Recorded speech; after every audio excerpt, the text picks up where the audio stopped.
Yes, lads, joebiline here and welcome to the episode 12 of the free-to-play Road to Glory. And this week we start off with the introduction of La Liga rivalries. And I talked about this in my pack opening video on my main account with La Liga rivalries. But my plan with this is to collect all the points every day until the end. Because I think we get around, I think it's 1,400 points we get by the end, 1,200, 1,400. And it feels like all the events stay open until the end. So from a free-to-play perspective, it seems much better to just wait it out and then see what's achievable. It may be a case because if we see here like the 4 Betis or the 4 Madrid, they cost about 600-700 points to complete, and then you need 7 members from the actual team as well. So with that in mind, it may be that we could potentially get one of the masters, or it may be a case that, because we can't see the others yet, and obviously there's El Clasico at the end, which is going to be Barca and Real Madrid players. So they could be higher rated and they could be juicier to get. It just depends what's best to do by the end of it. Do we go for like one of those? Or can we maybe work it with the lower rated, get one of the lower rated masters, and then one of the follow-up points that we could get a master and XP or coins, or we could just get a master from El Clasico. We don't know yet because we can't see them. So we just have to wait it out, but I'm not spending anything until I know what's exactly open and what I can achieve, and then I'm going to go from there. Obviously we then jumped into the weekend tournament. We're still rocking the 88 team because at the moment we're in this case where I'm saving up my coins, building it up, trading each week with the Team Hero investments. So I've not made any changes just yet because, and also I want to see what comes in the events. I don't want to make decisions too soon because obviously coins are at a premium, XP's at a premium. I don't want to end up spending something and then realise that I didn't need to do that. So it's a bit of a case with me where, although it doesn't seem I'm progressing too much, I'll progress really quickly when I do. But we jumped into weekend tournament. We're in that legendary 3. Obviously we won it last weekend and we're looking to win it again. First game up, 9-8 victory against another 88. Pushed me really close there, but in the end we managed to come out on top. We then came up against this Alex with the PSG badge. I need to change my kit. This is the FIFA Mobile kit we got from the Holiday Double is very, very nice, but you always seem to be in the away kit rather than the green home kit. And you seem to always play someone with the yellow kit as well. And it's just like, although I've got used to playing yellow versus yellow, it's happening that much. I'd rather not be doing it, of course. But he had a 90 rated team and we won that 6-4, so that was quite a nice victory. Must say, I spoke about it on Twitter, but the amount of people camping with high rated squads in Legendary 3 is ridiculous. You'll see it in this, I came up against like quite a few 92, 93s, and it's just, you don't need to be there. You can go up to Legendary 2 and you can still win games easily. Heck, with a 93 squad, you should be in Legendary 1. There's 94s and 95s in FIFA Champion. But with that 91 squad, we come up against it was 7-6. I do find playing that, to be honest, this year, a 5 difference isn't that much anymore. Like last year, a 5 difference in overall was absolutely solid. You were up against it. It was very, very hard. But this year, I do feel like a ±5. If you're comfortable playing the game and fairly skilled, you can beat a +5 or at least draw with them so you don't lose points. And I have found that, and it's working for me. Obviously, we get another win there. This time against another 90. So we're coming against people better than us, but we're just sticking to the game plan and we're getting the points required. So no complaints there. We then come up against off main. Yeah, I think that's what he's going for. Whatever it is, we get a Sterler in the last few seconds of the game to make it 6-4.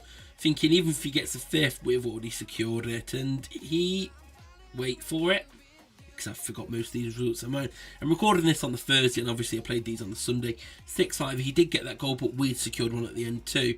Then came up against HS Abian, and that was another tight victory in the end, but pulling away right at the end.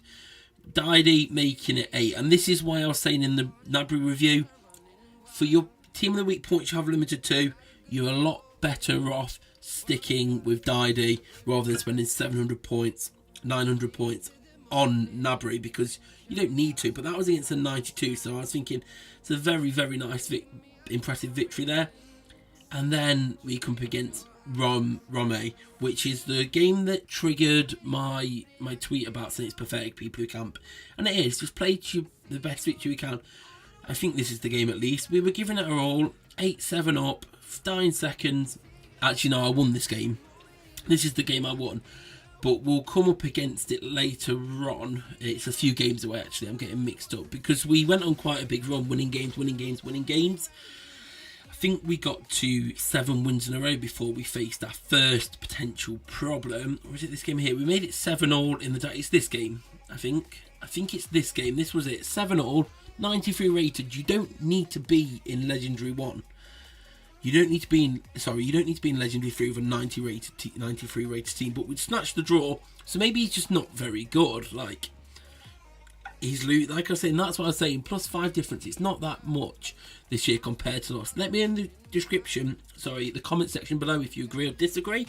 But I do find if you're fairly skilled and know what you're doing in the game, +5 difference isn't too much as long as you get used to how basic chances work and can ride out on your basic chances.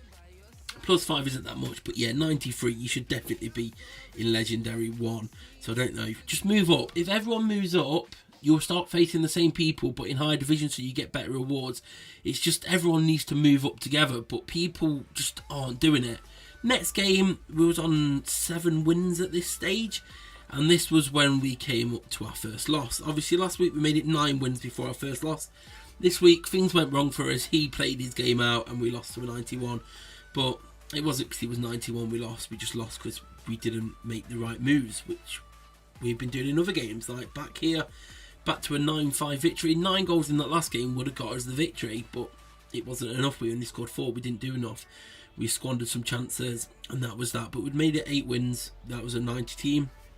9-5, 8 wins in, 2 wins to go, and Kimmich was ours. Although we don't necessarily need Kimmich. I guess Kimmich is higher rated than our current right back, but Kimmich isn't the fastest of players, and obviously, although you try not to use pacey players, like you feel like you don't need to rely on pacey players win you games. That is just the way all FIFAs are.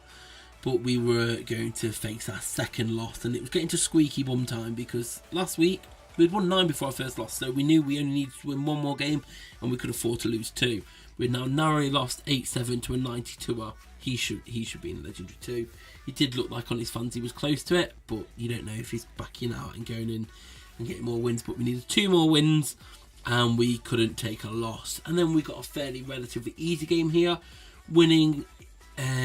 Well, here Rabbit only scored 2 or 3, and we did our usual performance of our 8 or 9. He did lose possession there on a clear chance, so I don't know if he was also playing, trying to relegate, because obviously you are facing people who aren't necessarily in the tournament at the same time, which I hope EA change soon, because the original plans from what I saw when I went to the capture event was that with Weekend League, and Weekend Tournament should I say, you only play people in the same division at your time who are playing the Weekend Tournament. Maybe it's a decision early game while everyone's still getting into the divisions they should be that they left it open. I don't know. But hopefully it goes back to that at some point, just so it doesn't affect versus attack in any way. But I guess at the same time, if someone's gone that win streak, it could end up pushing them up promoting when they didn't want to because it was campers. But no, I was thinking, 92, let's put a big performance here, and we did. We'd won it. Weekend Tournament, Legendary 3, 2 out of 2 so far. This week we did get 2 losses and 1 draw, but last week, so it wasn't as good as last week, but we came up against quite a few more high rated teams than we did last week.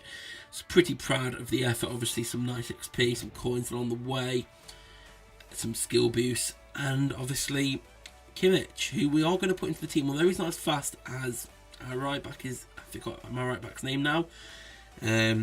He's the, what is he? He's Saudi Arabian, isn't he? I've got the Saudi Arabian right back, or at least he plays in the Saudi Arabian League. Forgot his name. And we're on 39 weekend tournament points. Apparently there's a team hero this weekend, so I may play 2. I may go for like 2 weekend tournaments this weekend just so I can get the team hero.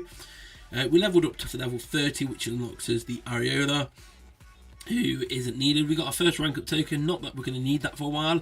We can put that away in a safe place until we start reaching level 100 on our players. But that's a day for a rainy day when we get further. We've got this Areola, 80 rated. We don't need him, but we'll keep him on the bench. May come in handy in the future if we need Frenches, or may use him for XP. But for now, I'm saving all my special cards just in case they come in handy in the future.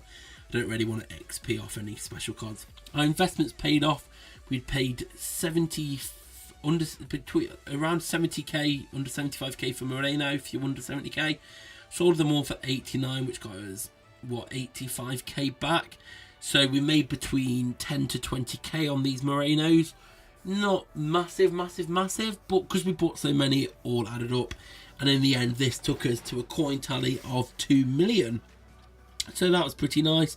And this week I thought, I'm going to invest 1 million in Team Heroes and save 1 million, because I do want to start to increase my team and just have some capital funds available rather than spend it all just in case something goes wrong.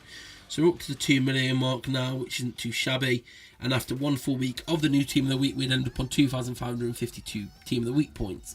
Now we missed the 50-point event once overnight once, which was a shame, which would have got us 2,600. But we didn't want to spend any anyway. We want to save them, and we want to add up, because my plan is to potentially either go for a Player of the Month in a few months, or just get one Player of the Month token and then get the skill boost or the XP that way.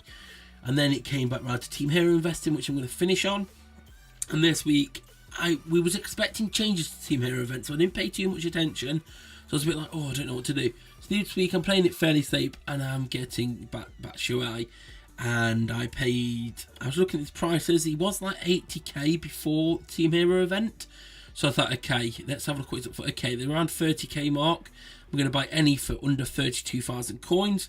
Hopefully he should then rise to around, hopefully he'll rise to above 50k. But even if he rises to 45k, that's still a nice 10k profit per card.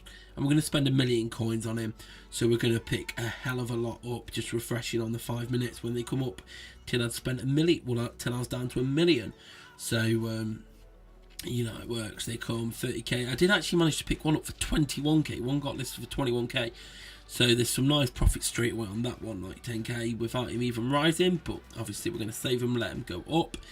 And let's jump over. Yeah, we're going to time skip now. Jump over to the bar. We bought a few more there. We ended up, because they went down to, there was a 32. I was thinking, okay, I'm going to check between 35 and below. But most were picked up for 33 and under. So we picked up a hell of a ton of batch UIs there, which should net us some nice profit on return. I usually sell these on a Sunday or Monday, depending on how the prices are going. Who have you invested in this week? Let me know. Leave a like if you enjoyed it. Subscribe if you're new here. Come follow me on Twitter at joebilinehd. And I'll see you all later.